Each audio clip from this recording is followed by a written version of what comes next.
It's so nice to have you guys on the podcast because my guest and I have been talking for the last half hour, 45 minutes, just connecting on everything from the state of the world to the state of our hearts and to our mission in the world. And it's just been a lovely conversation. And we almost forgot that we had an agenda for today, which was to speak to you. I've had my guest on before. She is world renowned when it comes to leadership and actually sales and anything when it comes to business. Like she's an executive extraordinaire. So we'll give you her official who she is. Stephanie Chung is not just number one international best-selling author of Ally Leadership, How to Lead People Who Are Not Like You. She has over 30 years of experience in strategic innovation, a beacon of change and a titan in the world of business growth and human capital management. She's blazed a trail as the first African-American woman, first African-American period to helm a private jet company. Her career also includes pivotal roles in American Airlines, FlexJet, Bombardier, and Aerospace. And she's been on stages all around the world, the stages. So she's known for this. I asked Stephanie to come on because there's a quality that is beyond the expertise, beyond the education, beyond like steeling herself to be in the world of capitalism. And there's a wisdom, there's a lived experience, and it just comes through in our personal conversations. And then I see it on all the podcasts she's on and when she speaks. So I asked if she would be willing to come and have a conversation with you and me and share some wisdom and some experience. So Stephanie, thank you for saying yes to this. Of course, and thank you for having me. I say yes to anything you ask, Mark. It's like, yes, now what's the question? No, but it's so amazing. You and I, we started this before we even turned on the mic about how much we love the world and Yeah. we love our ministry, our mission in the world, and we all have scars. Yeah. And how did we stay? How did we come out the other end of all we've experienced with this still burning fire to help? And that's what I love about you. That that Thank you. that that is not extinguished. Yeah, well, it's kind of like the thought process of how do you love the world? And sometimes the world's not loving you back, right? Certain seasons or certain times in your life. And so how do you still love the world, right? So yeah, I always enjoy our conversations because they go deep and wide, which is really great. And the short answer we both came up with was forgiveness and grace. That's Right right. there, That's before the right. grace of God go I. That's And right. That and that and also cutting the noise, right? So, mm, sometimes you just got to put the noise aside and stay focused on what it is that you're called to do. isn't that amazing? Yeah. I don't know about you, but I've stopped. I have a couple of news digests, so I know what's going on in the world. But I am Hmm. no longer a news junkie No, because that's not going not to at do me any all. good. That's right. That's right. I'm the same way. I will turn on the news at the end of the day just to make sure, that I need to know whatever I need to know, but no longer am I looking at it throughout the day. It's just not healthy, in my opinion. Great. So I'm going to set the stage for you. Okay. We're at a fireside chat. You are not giving a leadership talk. You are not talking to a room full of salespeople wanting to know your wisdom on how to crush their number. All right. Hmm. This is Stephanie, the human being. And as I told you, I coach a lot of young execs who are super ambitious. They want success so badly, monetarily, recognition, just accomplishment. They want to create things in the world, but they also have little babies at home and Yeah. spouses and spiritual programs and they want to be healthy and all that. So you have an audience like that in front of Love you. it. I don't know actually who's listening, but I've decided that that's who's on here. And Okay. look, so here's the stage. We have a young man. He stands up to the microphone to ask you a question, and he says, "Stephanie, what's your guidance for an ambitious leader who wants to thrive for the long haul? I want serious success, but I also want family, health, mental health, etc. What worked for you, and what mistakes did you make along the way?" Yeah, yeah. So let me write down the mistakes one so I remember, because God knows I made them. So I love that question. And the way that I would look at it, right, is when you think, especially early in your career, these are some of the things I wish I would have actually thought about earlier in my career. I learned over time, and unfortunately, usually learn the hard way. So I really, really, really love this question. The way that I see it is you do have to realize that you first of all, you can accomplish everything that you set out to. You can accomplish it. There is sometimes people have a feeling that you're going to have to sacrifice because we know, Mark, especially during our age, and hopefully this next generation doesn't repeat these same things. But a lot of times we do see people at our age who did sacrifice maybe time with the family because they were focused on their career, right? And I'm here to tell the young man who's stood up and asked the question is that you really can have it all. Now, how you go about it, because things are seasonal, right, is how really you want to focus. So the first thing I would say is let's just kind of approach the business side of it. If you want to be a really good leader today, you're going to have to do things that I see as the obvious. The entire world is changing. So that's point one. We're all now global just because of internet access, and AI is going to take it to a whole different level as well. And so we really have to realize that we no longer, it's not about the neighborhood you live in or the neighborhood you grew up in or the town that you live in. None of that stuff matters. It's a global world. So if we start off with some of the basics from a business perspective, so I'm going to answer your question two ways, business and then family, right? So from a business perspective, how you set yourself up to win is you have to be able to, I'm assuming you want to eventually get to a leadership role if you're not already there. So how you win as a leader is by helping other people win. That's how leaders win, right? It's very different than when you're an individual contributor. Individual contributor, you win because you bring in the X, Y, or Z result. But as you move up in your career, your winning is all about how much of an influence you can have over others for them to be able to produce XYZ result. So I'm going to take this answer from a stance of leadership. So from a leadership perspective, you want to think of it this way. There is 6 generations at work right now under one roof, which is crazy. And that means that you're leading, people from ages 16 to 75 and everything in between. And we know that a Gen Z, like a Zoomer, doesn't think the same way as a boomer. And then again, millennials don't think the same way as Gen X. And so there's just a lot of different dynamics there. You must learn how to lead every single type of person. So that's stage one, right? There's 6 generations at work. Stage two of this whole workforce dynamic. There's women as the majority of the population. So women see things differently, they communicate differently. So that changes the dynamics in the workplace as well. The third thing is we've got all the different demographics, like ethnic demographics changing, right? So all the ethnic races are growing, non-ethnic race shrinking. So that changes the dynamics at work. Then you have LGBTQ plus community, you've got people with disabilities, you've got neurodiversity, you just have a whole lot going on in the modern workforce. And really why I say that is to say that you as a leader or future leader has to know how to lead all those types of people. Every single one of them needs to feel seen and heard and led well. That's the job as a Why? leader. Why do they need? Why is Well, that it's there? human nature, right? All of us, human nature, like our basics, what keeps us all the same throughout the globe is we actually all want the same thing. I want you to see me. I want you to hear me, right? That's Mm. it. I mean, let's not overcomplicate this, right? That's what we all desire. Doesn't matter what race, what religion, what country you're from, what your, sexual orientation is, what gender you are. It doesn't matter. We actually all want the same 2 things, right? There's Mm. really a third one, which is how to provide for your family. Those are the 3 things people want, right? So knowing that as a leader in an organization, now the question becomes, well, if that's the premise that everybody that I'm leading, even though they're so different than myself and they're different than each other, right? There's nothing but differences in all the categories I just said. So now that means as a leader, how I'm going to have a competitive advantage, how I'm going to stand out so that my CEO or C-suite looks and goes, there's something about that particular leader. We should pay attention. Let's groom them. Let's develop them. Let's give them opportunity. How you do that is how to lead all types of people, right?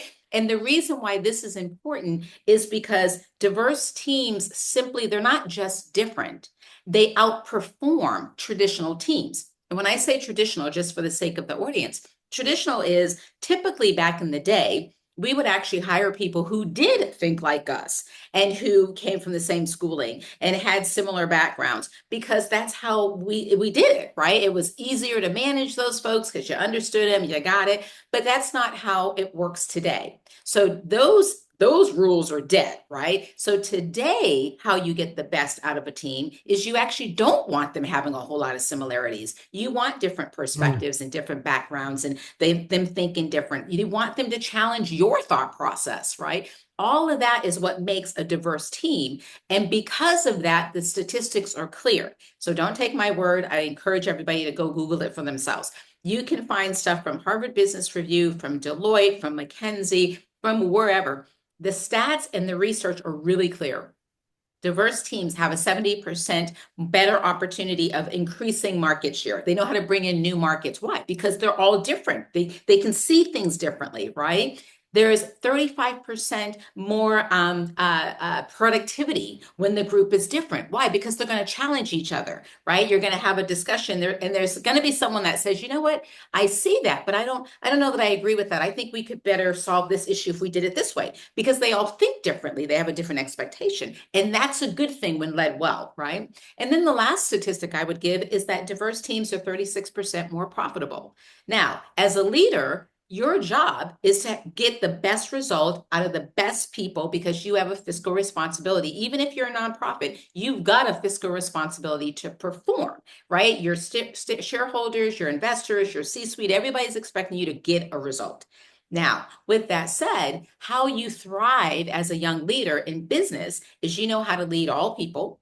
And because if you know how to lead all people, statistically, people who are diverse, they don't think like each other, look like each other, and have the same communication style, they will statistically produce better results. Mm. So your job as a leader is to know how to lead all those types of differences, because they're already going to outperform all your competitors, right? So you just want to know, how do I lead all those different people? And that's what I would share for the young man asking the question. You've got to level up your leadership so that you can lead all different types of people. So that, I know you're anxious to say something, Mark, but that's the first I piece. have a question. I can tell you, whew, okay, so that's the leadership side of it. Now, we're not, we're all, we're not just leaders, right? We're moms, we're dads, we're husbands, we're wives, and we're partners, so on and so forth. So that's the first side. Know how to lead all different types of people, because they're the ones that's going to give you a better result. Now, on the personal side, here's something equally as important. You've got to make sure that you have, and I'm not going to say balance, because I don't know where we got hung up on work-life balance. It doesn't exist. What I do really look at is, work-life integration, right? So as a mother, let's say, what is it that I'm going to do to make sure that I can't thrive at work and then watch my household fall apart, right? Like, that's not healthy. And so when you are coming up and you've got young families and whatnot, you want to make sure that you are disciplined with your time, so that it's not a matter of, do I have balanced time? It's a matter of, when I'm spending time with family, am I 100% present? And that's what I really want to encourage any, leader, new or up and coming, is you really want to make sure that you are 100% present in whatever you do. So when I'm a mom, like when I'm working, I'm working. I'm 100% focused on work.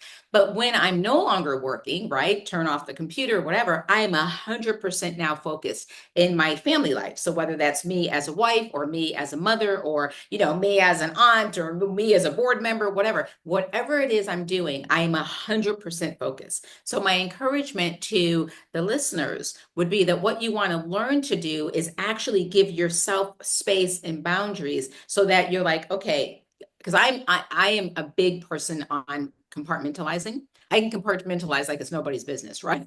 And so if I'm doing this, I'm doing this. Everything else is noise, right? If I need to shift to this, I shift to that. And so if you do it that way, you won't find yourself so overly stressed. What you'll find is that you can start getting first things first done, Mm. right? So anyways, now I'll shut up because I want you to ask your question before you forget. I have questions.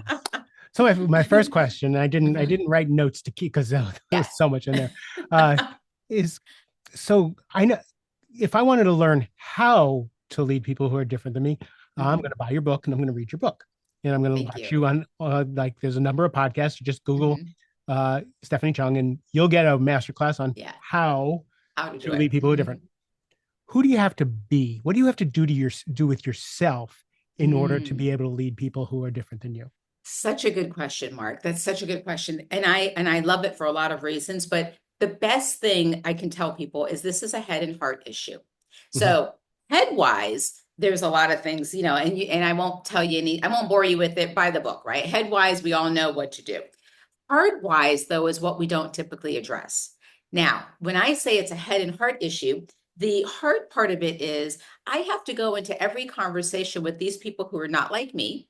I've got to go into the conversation understanding that it's not about how I see the world, right? It's not about how I see things from their, and this is probably the biggest thing that can shut down any type of allyship at all is to come into a conversation and then, take the conversation over based on how you see the world. That is the biggest way to shut stuff down, right? People don't care. Why? Because they have a different lived experience. And so the best thing that you can do from a heart perspective, if I really want to get to know someone who's not like me, is I'm going to, and probably something for us to talk about. I have an acronym, I call it ALLY, but the acronym stands for ask, listen, learn, you take action. So whenever I'm working with and just intermingling with people who are not like me, I'm going to first ask questions that I don't know the answer to, because there's a difference between asking a question that you secretly know the answer to, right? Because then you're just asking the question so they can hurry up and finish talking so you can ask the next question, because you're kind of guiding the conversation because you already know the answer to the question.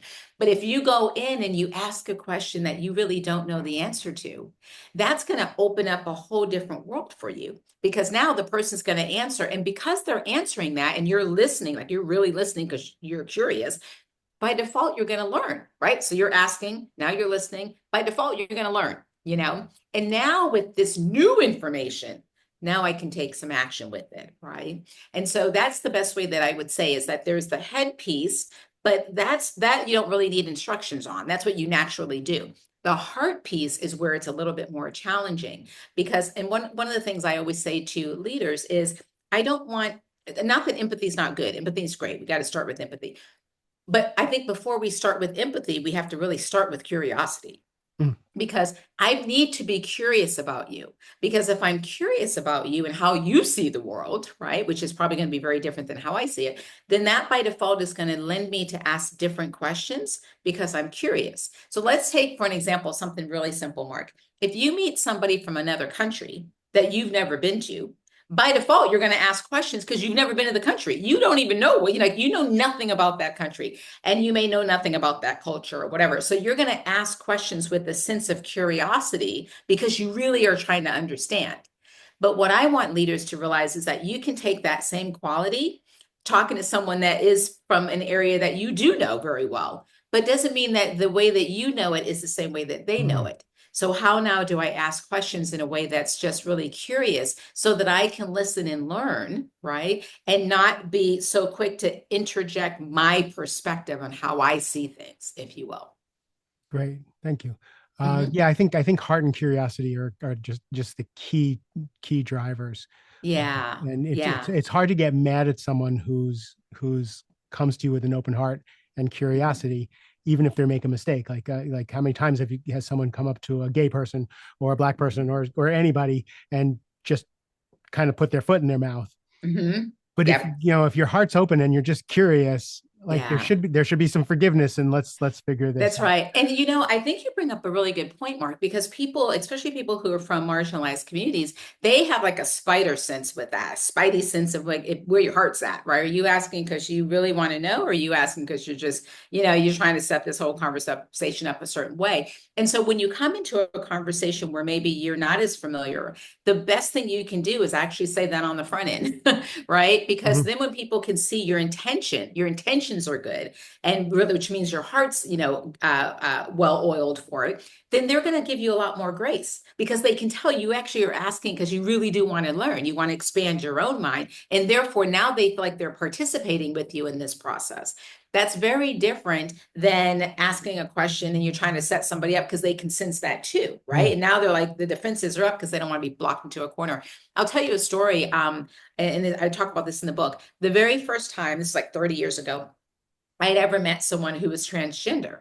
And, 30 years ago, maybe even longer than that, but 30 years ago, it was just like nobody knew anything, right? And this particular person I was introduced to, someone had introduced it, so I didn't know the person in general.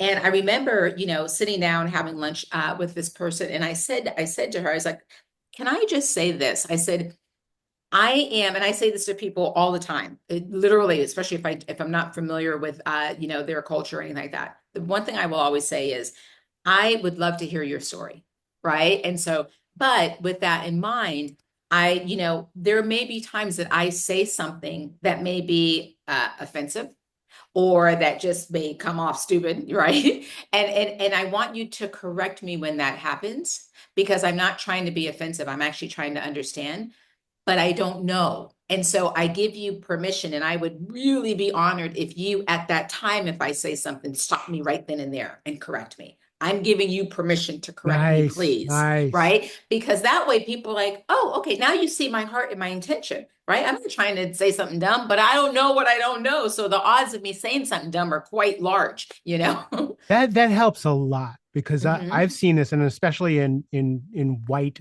men, uh, hmm hmm is they try, Uh-huh. they make a mistake, hmm they get backlash for the mistake, Yeah. and then they get resentful hmm uh, because look, I tried. That's These right. people are just unreasonable, Right. and like having those words and being able to work through that hmm is I think is essential. It's like, look, I can be a dumbass Yeah. and I don't want to be. So if I Right. am, let's just please know this is good intention, That's right? right. That's right. That's And right. and then we can make it past that. Because I know Right. so many people who are resentful hmm of DEI hmm or all of this stuff because of the militant backlash That's from right. mistakes. Right. And it just doesn't, like we talked about, we can only help if we love, and that comes on both sides, right? Give Yeah. people grace. I have people say the stupidest things to me about being Jewish. I remember Mm. someone saying to me, "You're Jewish, you must know where a good deli is." I was like, "Okay," or, "Oh, you're Jewish, you must be good with money."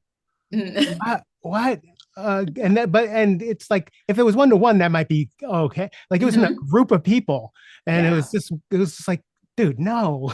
That's right. Yeah, exactly. Yeah. Help So me help you. You're showing your ignorance. Yeah. yeah, anyway, so now let's go to the personal part, the personal Sure. side. So here's the real world is, so there's self-esteem issues. hmm I'm compartmentalizing. I'm with my family. The boss is calling. My self-esteem, my worth, my comfort level of saying no isn't there. Like, how do we navigate setting boundaries like that when we don't have that? Look, this is my time. I'm good Right. enough. Like, I rock my job when I'm there. How do you find that center to be able to live your values? Yeah, that's such a good question. And I'm going to answer it two different ways, actually, because I believe that as the leader, you actually need to be the first forerunner with that. So, whenever I take over a team and I have my first meeting with the team, one of the things I talk about is my style of work, right? And so I'll say, listen, here's what I believe in. I believe in, work-life integration. I believe that compartmentalize when you're working, you're working. When you're at home with your family, you should be at home with your family, blah, blah, blah, blah. But then I will say, so why I say all that is because for me, there may be times that I'm responding to an email and it's over the weekend because that's the time I have. And therefore, just because I give it to you over the weekend doesn't mean I'm expecting you to respond to me over the weekend. Because if you're with your family, then you should be with your family. I will let you know if it's like something super urgent, right? But other than that, it's just that's the time that I may have to respond. It doesn't mean you have to respond back to me during my time. You respond back to me during your time, That's right? the key, the responsibility of saying, Yep. I will tell you when I need you to respond on the weekend. I will 100%. tell you when I need you to leave dinner with your family. That's Because a lot, right. a lot of the people that are listening have those hmm kinds of jobs that Yep. they make so Yep. much money and have so much impact that sometimes they hmm have to walk away from the dinner table. 100%. Right. So Yes. putting that in the Yep. messages, this is one of those hmm Yeah, yeah, exactly. So you I don't need have you to to call wonder. me. Yeah, exactly. So the reason I said I was going to answer it two ways is because the leader should actually set the tone as part of the culture, the company, so on and so forth. So the leader should start there. That then helps the second part of the question. That then helps the up and coming leader, right? Or the person who's maybe, not at the top, but in the middle. It helps them have some guide rails, right? Now, let's assume you don't have that. Let's assume your boss doesn't give you that kind of grace. And so now you've got to set your own boundaries. And the way that you do that is to have that conversation with the boss. You're going to have to, lead up at this point, right? Which is, hey, listen, I am really, I'm 100% focused on the job here. These are the things I really hope to get accomplished, during my time here. I'd love to see myself, maybe this, and this. So you're having a conversation with your boss so your boss understands where it is that you hope to one day go.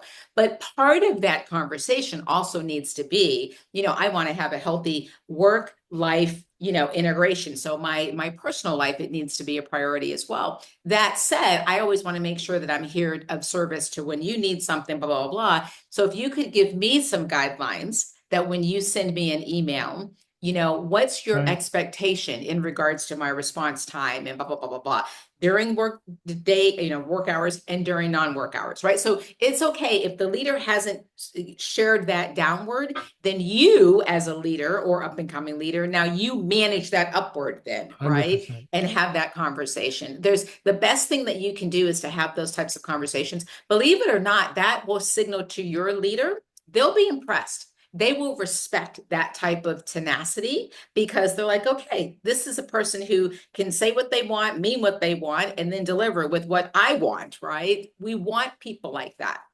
Nice. Michael Bungay Stanier wrote a book on how to work with almost anybody, and he has Mm-hmm. that keystone conversation that you have with your boss that has those ground rules. Yes. Yeah, so get that book if you need a little help with that. It's just chock full of just the Mm-hmm. phrases you need to use. Like Yeah. they just give it to you, so it's really Yeah. useful. And one of the things too, Mark, while we're on that subject, you made me think of something. We always talk about psychological safety. That's a buzzword these days, and people sometimes aren't really clear with what it means, right? But when we think about from a leadership perspective, and having those conversations, right? Psychological safety simply means, it doesn't mean comfort. It's actually almost the opposite, right? What it really means is that people can share their thoughts and ideas and, challenge the status quo or challenge the leader's thought process without any fear of retribution. That's all it means, right? Mm. And so when we think of that, Isn't that yeah, great? It's not isn't that it's great? not this like left leaning coddling thing. No, It's just yes. you're not going to retaliate for Yeah, speaking your that's mind. it. Exactly. And I will tell you, most leaders, secure leaders who are really, really good at their job, they actually want that kind of person.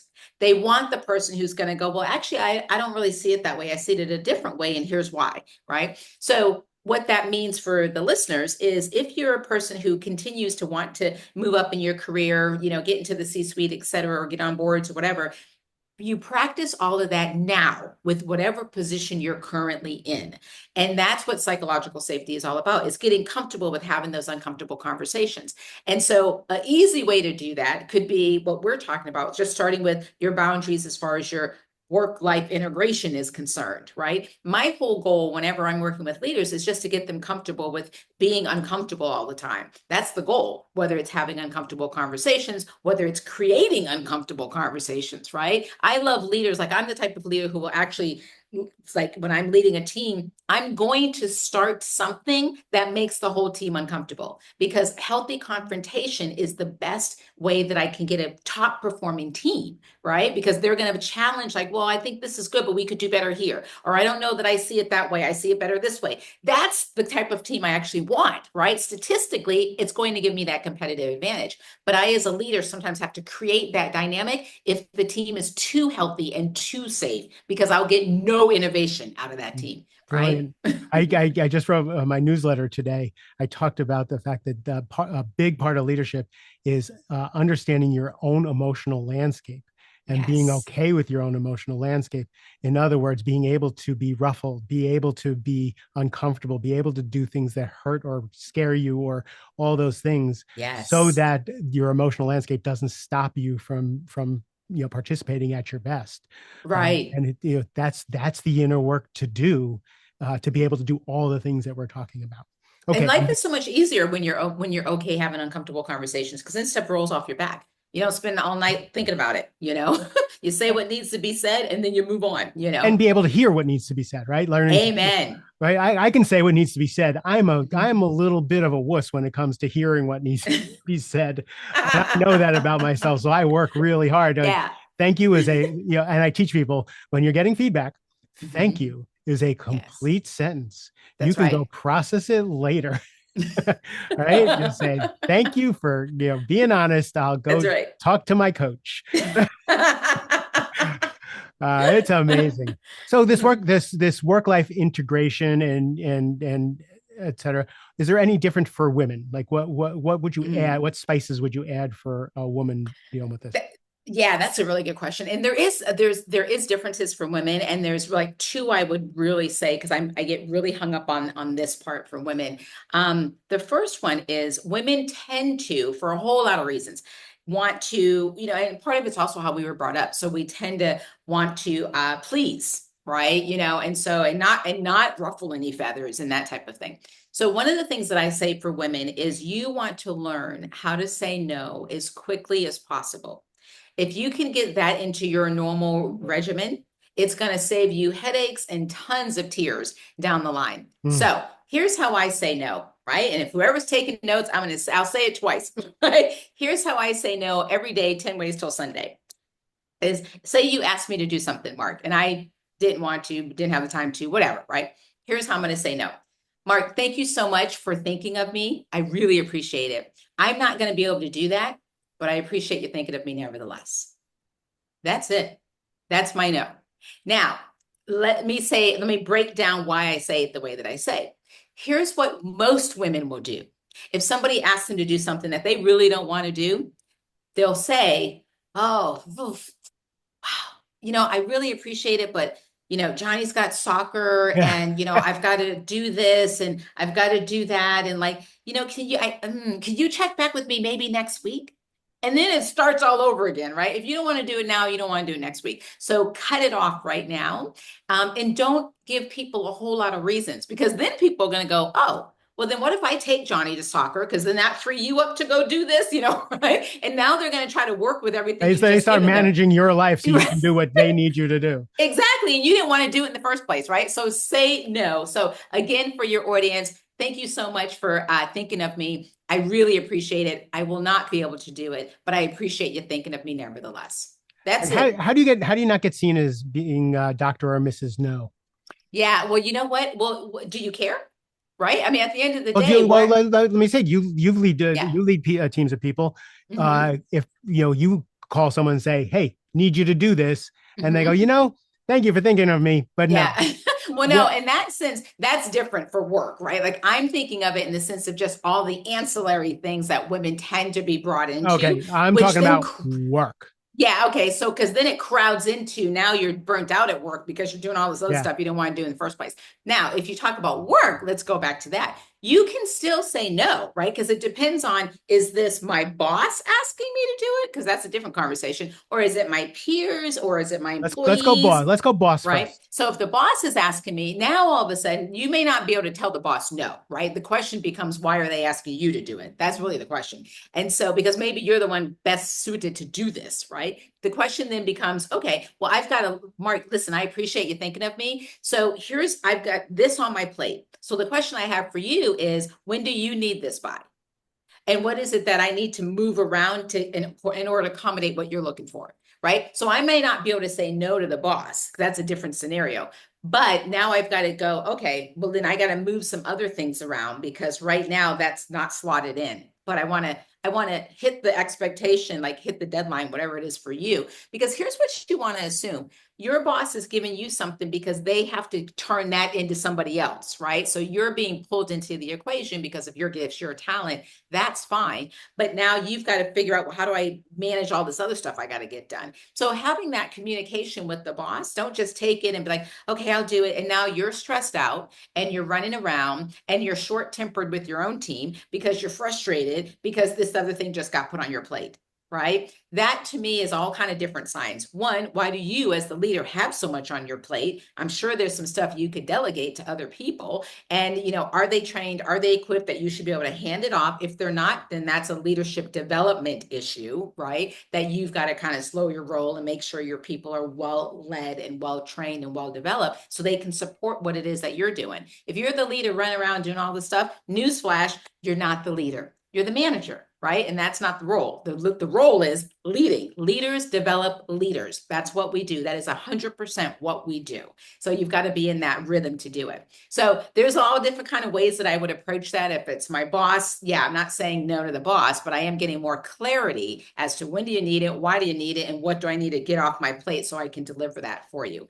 But usually women don't, that's not usually their biggest issue. Their biggest issue usually comes outside of work, right? Can you do this? Can you do that? Yeah, That's that's where true. it adds into it. So that's the first thing I would say for the women part. The second question, because there's another thing I want to share for women specifically who are trying to move and maneuver in their career. One, learn how to say no and have no guilt, no shame about it. That's first thing. Second thing is when you have kids, right? Because this tends to happen as well. All of a sudden your child is like hanging on to your, pant leg as you're trying to walk out the door and you're dragging them with you as they're crying, I don't want you to go to work. I don't want you to go out of town, and so on and so forth. The child's emotional, you're emotional, poor dad's trying to figure out how to calm everybody down. Now he's left with the mess, right? So there's a whole lot of dynamics going on. How you do that is one of the things that helped me throughout my career. Now, I'm in aviation, so I traveled a ton as a professional. I still travel a ton. And I had to figure out with my daughter how it's not a dramatic experience every time I leave that house to go Mm. on a trip, right? So one of the things that I did, and I encourage all leaders to do this, it will save you so much headache, is I would go to the dollar store, buy tons of dollars. They're little. They don't know how, it's a gift, right? So I'd go to the dollar store and buy a bunch of little toys and wrap them up. So I always had them on hand. So instead of Brittany my daughter's name's Brittany, when she was little, instead of her being focused that I was going to be gone, for 2 days, right? How do I shift that focus? Well, how I shift the focus is like my husband and I would say, okay, here's, today's Monday. So, mommy's going to be back on Wednesday and we're going to mark off on the calendar. Today's Monday, tomorrow's Tuesday, mommy's coming back this day, right? So you get them excited about it. But when every night I was gone, I would give her a gift.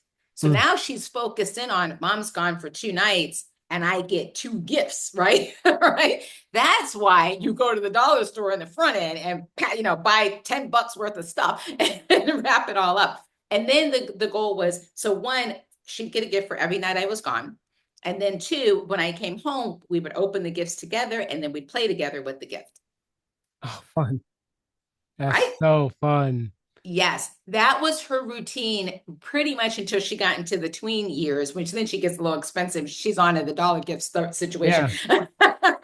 So now I need a new strategy, Yeah. right? No, there's But these jeans, they're $150. that's right. You're going away, you want to come Exactly. home to a loving That's daughter? right. Bring those jeans with you. We're not playing with them, right? Exactly. So, but that's one way to do it, and it will save so much. Nice. You're just kind of reshifting their focus. That's all. I love that. We're gonna make that a clip to Yeah. share on social media so everybody gets that one. All right. So all right, we're still in our auditorium. Someone else stands up. It's gonna be me this time. Stand and deliver. So, uh, life is not fair. Yeah. Business is not fair. I tell people all the time when they complain about the organizational culture or just things that go wrong in the organization, or where people are just, they're great leaders in this area, they're not great leaders in this area, politics that happen, all that stuff. There's a Yeah. lot of grumbling, and Mhm. and people get the short end of the stick a lot. Yeah. And resilient people just know that's part of the game. You being the only person who looked like you in aviation, Mhm. I'm sure climbed the ladder with rungs of the ladder missing, with rungs of the ladder taken out. Uh, Yeah. I'm sure you came across your share of not fair. Mhm. Uh, how do you keep? It's not even keep an even keel. How do you keep on task on your mission, on your, like, what you're trying to do with your career, and not get sidetracked, discouraged. And I don't mean discouraged for an evening where you need to, cry on your husband's shoulder and drink a glass of wine and then go back. I mean, Yeah. like, how do you roll with that and know it's part of it and move forward? Yeah. Yeah. So that's a really good question. And it's one of those it's like I still have to do it, right? It's a crazy world we still got going on right now. And so you're still having to always kind of keep your head in the game and stay focused. And I think you hit upon it when you said staying focused on your goal, your purpose. And you know me, I'm a woman of faith. And so I'm very focused on what I believe my purpose is. And that's what allows me to stay centered and stay like dogmatic about getting All right, I'm getting going my to ask job done. specifically about that. So you're a woman of faith, Hmm. you stay on your purpose, Hmm. but you work in aerospace companies. How are you Yeah. bringing your faith into that? Yeah, yeah. So, well, let me come back to that question so I can answer your first one because I think that's a really good one too. The best thing I can tell people is you've got to get really, and you probably already have it, thick skin, right? And just let stuff roll off. So, one thing that I like to focus in on is, again, I made a comment earlier, like how do you just separate yourself from the noise, one, there are things that you can do, like you and I right now are not watching news, right? Like that's like one way that we can protect our headspace is just not to get pulled into the dark hole of all the craziness that's going on. You have to be dogmatic about that. We're talking news, but there's probably other things in your life, whether it's people, whether it's places, process, whatever it is that's going to start to cloud your mind with negativity. You got to get rid of it. So that's the first thing, and you have to be unapologetic about it. That's why something as simple as learning how to say no to those things that don't matter, they Mm. do matter in the long run because I can't do everything, right? So if I'm going to be mission and purpose focused, then I have to make sure that if this doesn't drive or support it, it's a no, right? So that's how it all kind of the dots connect.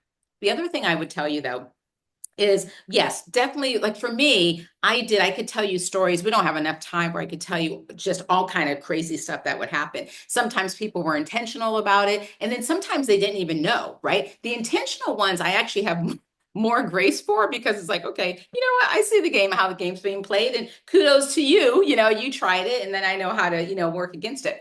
It's the ones who don't know, right? And Hmm. they're doing it, and that's the scarier side of the house where you're just like, so that never dawned on you, huh? That might have been, not a good thing or mean or decisive or whatever.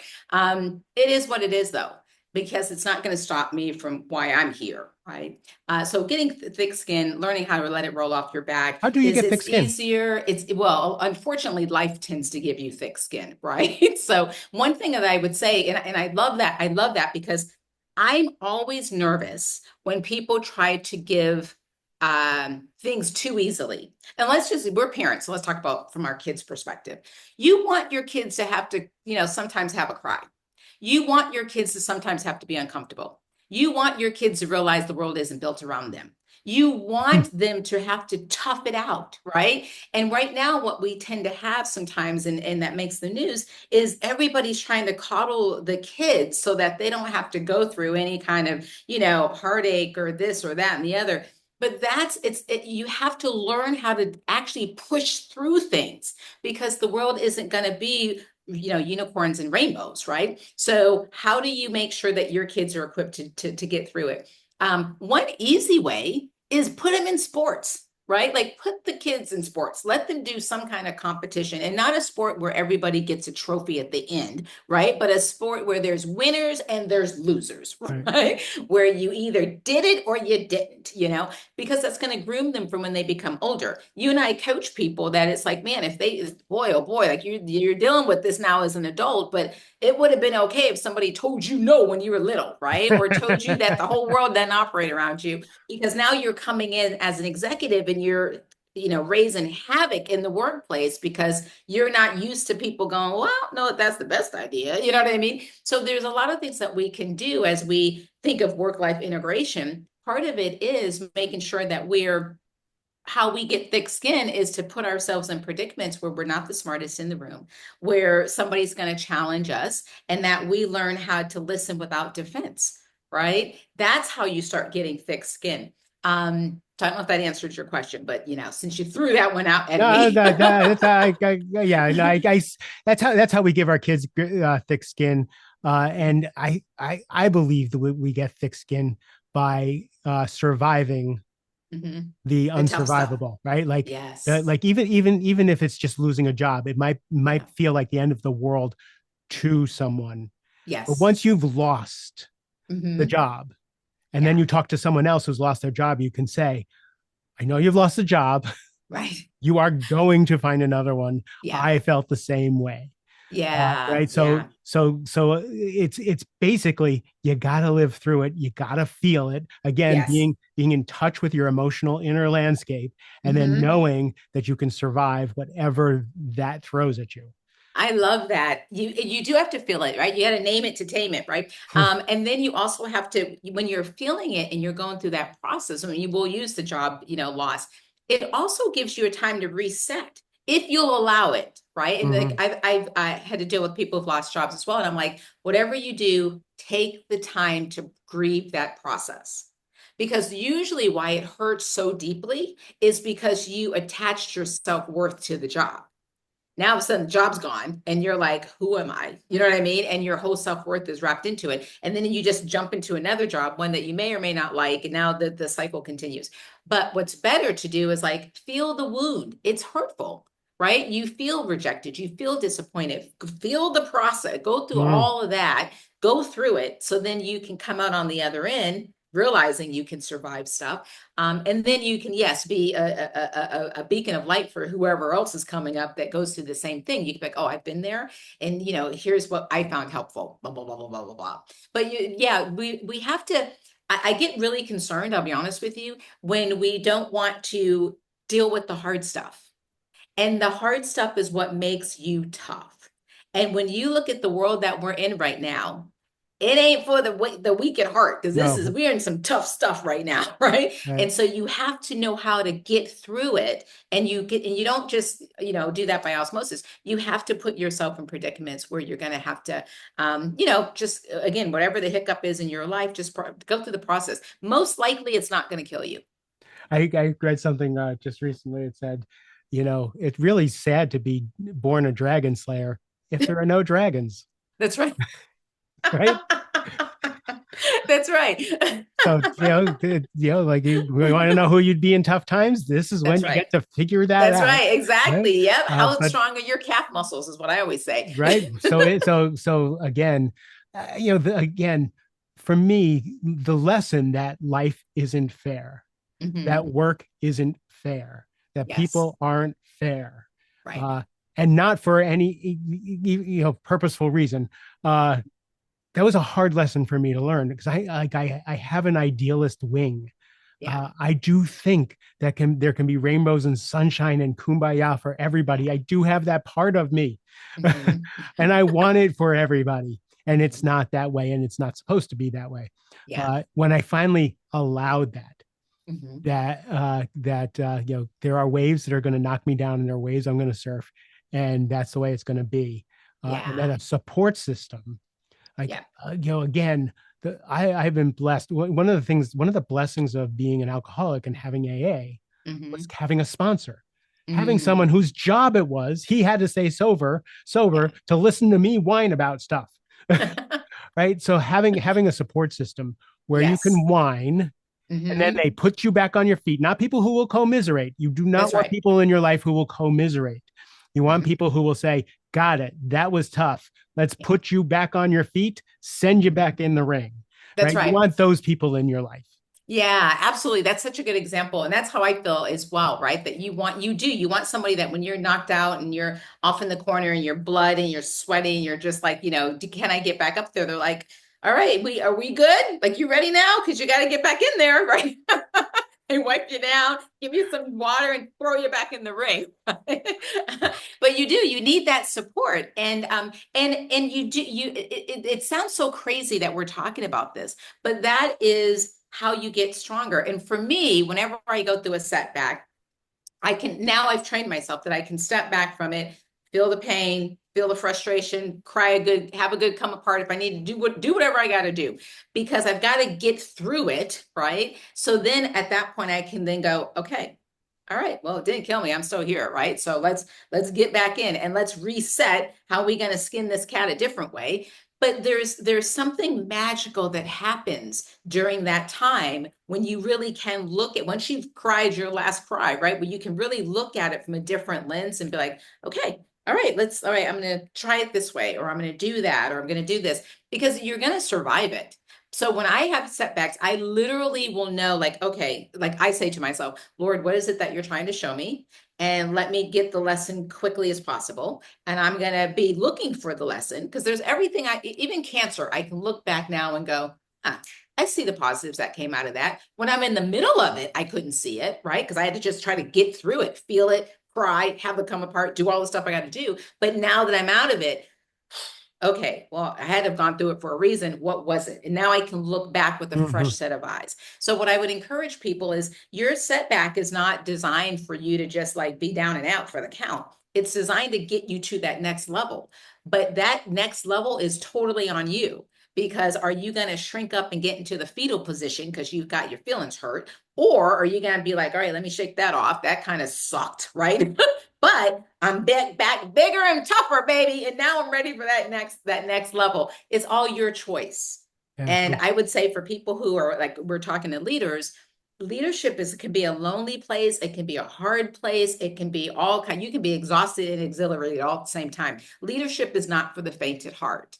But if you're called into it and you feel like this is your talent, your gifting, and something that you want to do, you have the ability to impact people's lives beyond what you could ever imagine.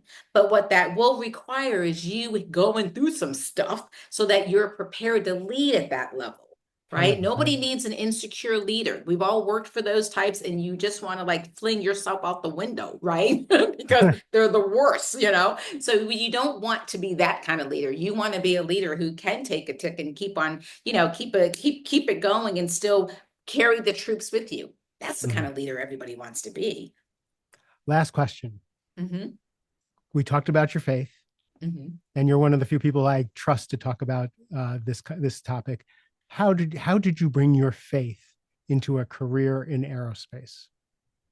Well, when you're flying, you can't make any mistakes. You got like you got to be living on faith a lot. No, all jokes aside, because I'm not a pilot, so it's not like I had made that kind of type of responsibility to literally carry souls. But what I will say is this: that I take leadership really, really to heart. And I do believe that I will one day be accountable for the people that I've been given and blessed to and honored to be able to have influence Mm. over. And because I see leadership that way, that I'm incredibly mindful on how I, handle people, right? I can either help them or hurt them. Those are my two options. And there is a lot of power in the tongue, right? And so will I say things that are going to uplift them? Will I say things that are going to crush them? I have the power to do and say anything, right? But what will I do with it? And I personally believe one day I'll be accountable for that. So I'm very mindful. Now, it doesn't mean I don't make mistakes. There are times that I may make mistakes and be like, I could have done better with that. Right. And then when those days happen, Mark, honestly, I go back to the person and apologize. You know what? That was a little harsh. My Mm. apologies. I hope that will forgive me. I should not have said it that way. Right. And so now let's have the conversation. But the one of the great things that you can do from a faith perspective, I've got to, yes, live it out. And I'm pretty open about it. I don't shove it down people's throats. You won't find me quoting Bible scriptures and all that stuff. Right. No, But but it's in the way you show up and the way you go about your yeah. career is what I was Exactly. curious about. Yeah, yeah. So I am who I am. I'm a 360 person, right? So I'm not just a leader. I'm a leader. I'm a wife. I'm a business person. I got all kind of stuff going on. And so in order for me to be authentic in all those roles, I've got to be quite aware of who I am and then stay true to that. And so a part of who I am is a person of faith. And so by default, sometimes that's how it comes into work, where I'm not just going to do something. I may do it, but I'm looking at it from a bigger picture. How will this impact, the person or the company or the, whatever? Like I'm looking at it from, again, a point of, well, why are we all here? Right? Whether it's the company, myself, the job, the person, whatever. and then that helps guide me in regards to like where we're trying to get to from there. Because at the end of the day, my faith is, I serve a God that wins, right? I serve a big old God. And so I'm looking at things from a big perspective, and how do I Mhm. set people up to really pull out their talent, their gifting, so we can all win. That's the point, right? And winning doesn't have to be dollars and cents or only dollars and cents. It could be winning at life. It could be winning as a great husband, great dad, great mom, great, whatever your win is to you, you're in my life so that I can help you with that win. I've got a talent and a gift that can help you however you define winning and success. I'm here to help and support it. Right. But I have to ask, listen, learn, and then take action on all those things. So that's how I see leadership. And that's how I incorporate faith in, is that it's not about me, it's much bigger than me. It's Right. it's basically you living your faith rather than preaching your faith. Yes, exactly. Exactly. Yeah. I hear that Yeah. 100%. For me, I just believe that we're here to be in relationship with each Yeah. other, Right. and whether we're in an office, or by the pool, or on a hike, like it doesn't matter. So Yeah. when people are put in your care, whether you're leading them or you're on a team, it's no different, right? So Right. how do we live in relationship, and how Right. do we uplift the people around us while we Right. do it? And the mechanism is the job. Yeah, that's right. The mechanism is the job. That's so well said, right? Because we were born for human connection. We were literally born for human connection, right? And so everything kind of revolves around that. And we have different ways that we connect with people. Some could be through work, some could be through our church, some could be through the soccer team with the kids, whatever, right? But it's all human connection. And therefore, we do have the ability to influence and impact people's lives. The question becomes, you're a brand within a company, but you also have your own personal brand. So when people talk about your personal brand, what will they say? And Hmm. every day, that's where you're focused. What did you say that the three things everybody has in common that they want?